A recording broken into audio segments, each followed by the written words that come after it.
that's enough. I probably would have kept going to see it.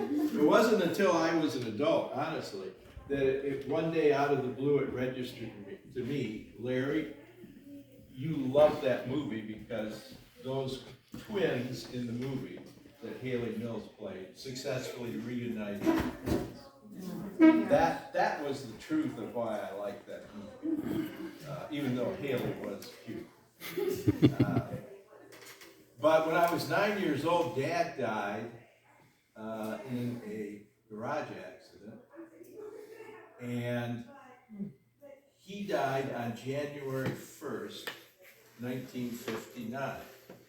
I was in my living room at home. Mom was upstairs sleeping because she was a registered nurse and she had worked the night before. And Grandma was asleep in her room. And I was watching TV, probably a Rose Bowl parade or something. And I heard footsteps on the front steps. I thought, oh boy, someone's coming to visit. So I sprang to the door and opened the door, and there's a policeman standing there.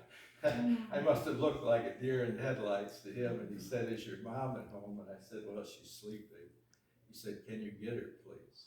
So I bounded up the stairs, woke Mom up, said, there's a policeman here.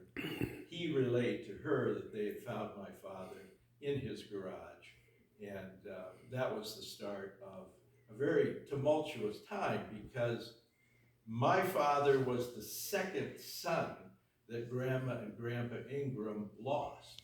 Their first son, Maynard, died of polio in the mid-40s.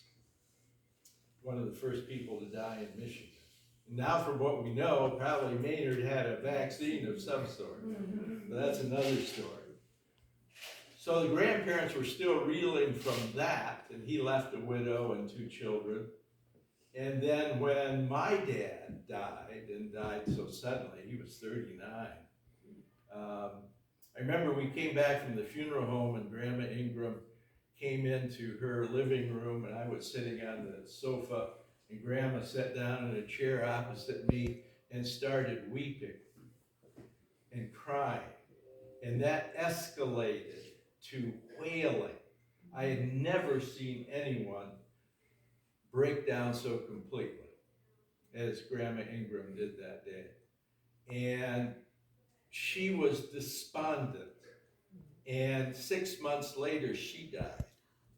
And I am sure she died from a broken heart. She died, I think it was on July 4th of 1959. Then Grandpa Ingram went to live with my Aunt Rio, and when Mom would take me over there to see them, Grandpa would be in his upstairs room, and he'd sit in the chair and he'd say, Lord, why'd you take my woman? Lord, why'd you take my boys? And he'd just say that over and over again. And he died the following January. So it was my father, grandmother, grandfather in that succession. So after that, my maternal grandmother died.